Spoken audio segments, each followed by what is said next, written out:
Hello. Sorry, I'm going into this video with a little bit dazed. Still a little bit under the weather, not as bad as yesterday, and just resting up, just resting up.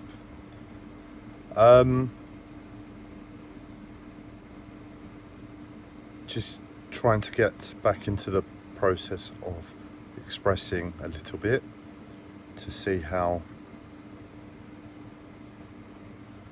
it could be beneficial to my situation at present. Essentially, one of my symptoms in my mental health is that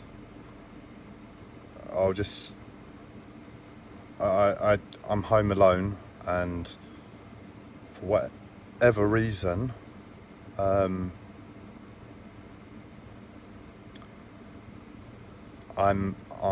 vocal in my mental health, and I've developed the ability to just switch off to it. So in other words, I could have complete conversations and not pay attention, and they'll just come out of my mouth like it's some sort of spiritual entity attached to me, and it really is that ridiculous. But I can switch off to them most of the time. But just now, recently, I think it's been since I started the videos, and I've been expressing and actually speaking with emotion, because it's been appropriate for the first time in my life for maybe a decade. And what's happened is the voices that come out of my mouth, that they seem to have learned and adapted, and that they speak with emotion now too. But it's very annoying, because unless I'm trying to convey a message, being appropriate, I don't want to ever speak with emotion. I don't like it. That's what life has taught me, and that's where I'm at. The other thing is, somehow it seems to take more energy speaking with emotion, and I can't tune out to it. I mean, if I spoke with emotion and I could tune out,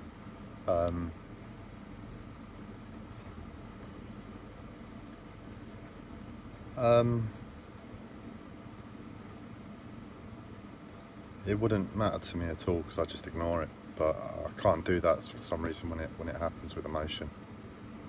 So that was the main thing. I was getting really frustrated. There was tension building up with my mental health and the illness, and that was the icing on the cake. So I thought I'd do a video and begin to retrain myself, because I'm no longer conveying a message. I'm no longer trying to prove a point, whereas that was likely evident, very evident, in my earlier live streams. So I just got to do it for myself, which is what I'm doing. And if I'm doing it for myself, why am I gonna bother with emotions for? It's pointless. So yeah, what did I say I was going to talk about? What's the title? I've lost it.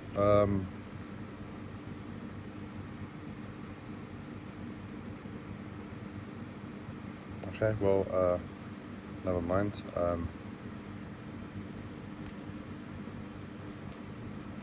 Never mind. I was going to talk about the guy from A Beautiful Mind. Two reasons, and they're very random. But in the weakened state where I'm currently am with my health, trying to find things to do that can keep me at the right level of recovery without pushing myself too much. So pretty mundane things. And one of the things I was one of the few things I managed to figure out was appropriate was because I have an interest in it. I mean, it's like my mum was saying, should I do coronavirus research, find out about the coronavirus, try and figure out what's going on, who's really responsible, blah, blah, blah. But I just want to leave that alone. That brings me to another point that I'll need to clarify and reiterate in a minute. But essentially, I have an interest to a certain extent in economics, world finance, in terms of a spiritual perspective, but I think compared to the average Joe, I might have a better perspective. I have worked previously in financial institutions. I am very good with maths, managing tight, small financial budgets with a serious mental health disorder. And I actually enjoy it. I actually enjoy managing finances. So I decided to do some research because I'm looking at the coronavirus and I'm thinking 6 months. Wow, it's a long time, and it looks like it go to 12. And if it goes to 12, who knows? Is that going to be a year and a half, 2 years, blah blah blah? But ultimately, the whole world economy is going to take a hit for a year.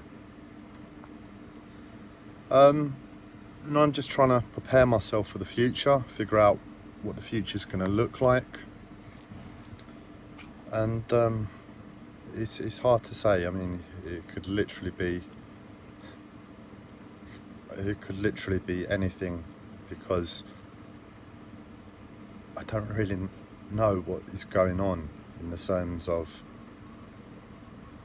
in my mind, yeah, reptilians run the world, reptilians control the world, and reptilians have fucked the world countless of times to the information that's come my way.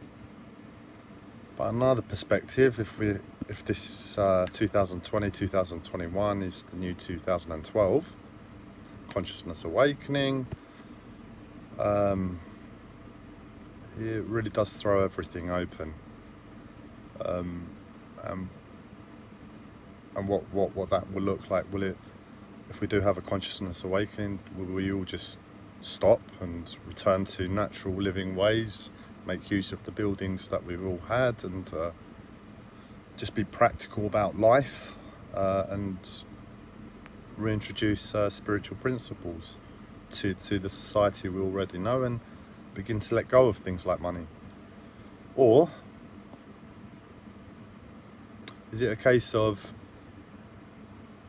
we here in the West, we have buildings and we have certain economic privileges, and with a little bit of insight, spiritual awareness returning to us on a collective level, we can let go of the greed and the excess and the televisions and fucking iPads. You know, I can tune in on, beam this message to the whole world if I wanted to, and in my mind, you know, that could be the extent of the conscious awakening. But what I'm saying is the other option is that we here in the West have it made. I mean, especially in England, we have lush countryside, and all it would take is for us to be a little bit more proactive towards nature. If spirituality is feeding our souls and we're all connected on that level, we no longer need money, so we don't work, we just work out of love. So whatever areas of society are still functional, it's a privilege to work. So if you have the role to work, you go and work 1 or 2 days a week, and that week rota is split up between 2-3 different people, because we have the people, and it's an honour to work. So why would you not spread it out? And you're not going to be complacent, you're going to be focused, you're going to do your best, because you know that work is really of the utmost good to all. There's no harm in it. There's no maliciousness. There's nothing bad that can come from it. And that's the UK. To a greater or lesser extent, that applies to the whole modernised world. But then you get to countries like Africa, continents like Africa, and that'd be pretty much where it's at. I mean, maybe some of the colder climates need a little bit of help, but I doubt it. But, the continent of Africa would really need help. And since we have all these resources, it might just make sense to keep a supercomputer or two running to redistribute finances between the world. You know, if our common sense returns to us and we don't have to work all week, well, it's not going to take a lot for a few window boxes to start producing food, and we're not going to really care about appearance so much if we're all consciously awakened. So it's all going to return to practicality. So it could turn like a Cuban-like situation where they utilize every little bit of space and grow food on it. You know, keep old cars alive. Those who need to drive, use the car. Drive if you can't teleport.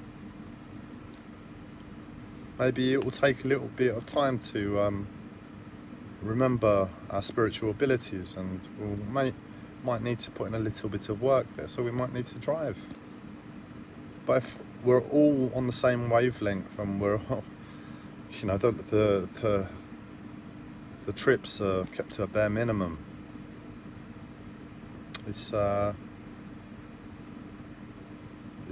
going to do anything for the planet, you know, considering how well insulated most houses are compared to the wood shacks that would need to heat with fire, and you know, really some thermals and a warm jacket. All right, you're at home, but you're conscious, and if that's all you need to keep warm, well, why are you gonna use gas or electricity?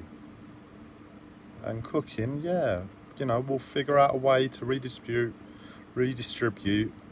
bare minimum electricity for cooking. You know, what else do you really need? Health devices, and that's what you would justify. Our need for technology and gadgets, on a conscious perspective, I can't see it being there.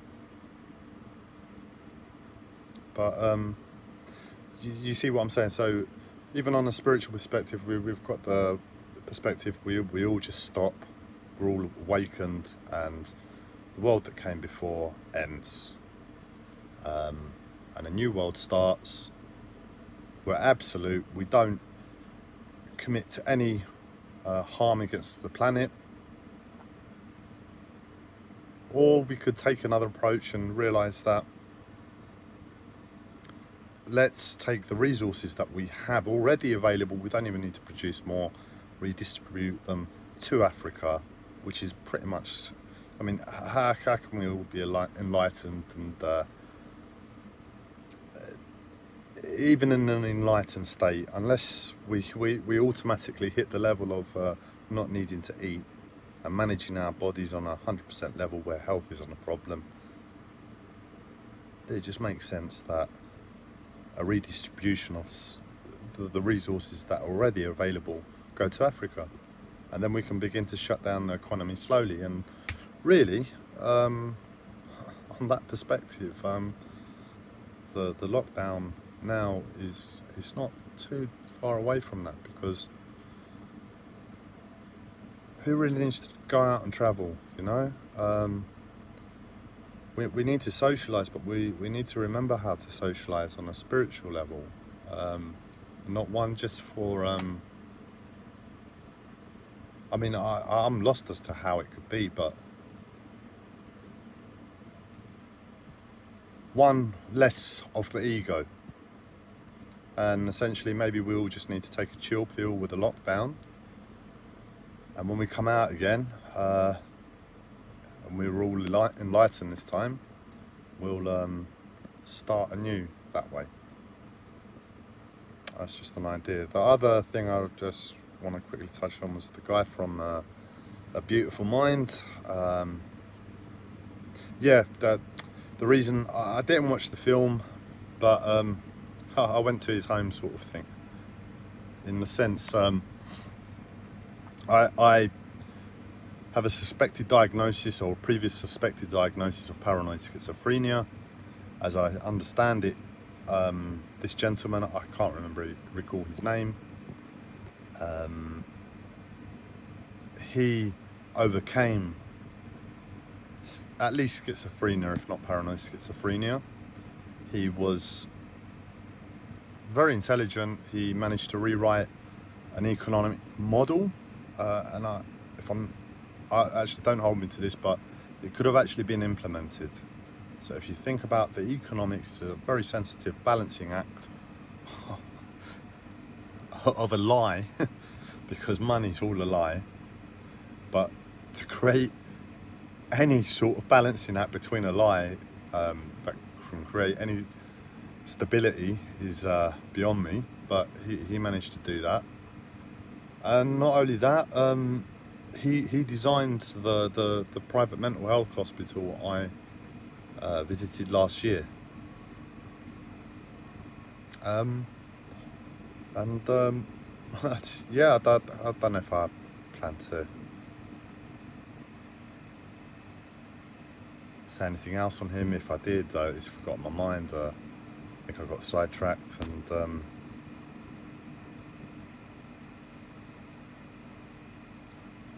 at least I've kept the emotions down a little bit in this video.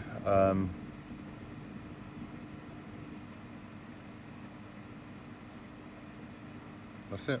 Thanks.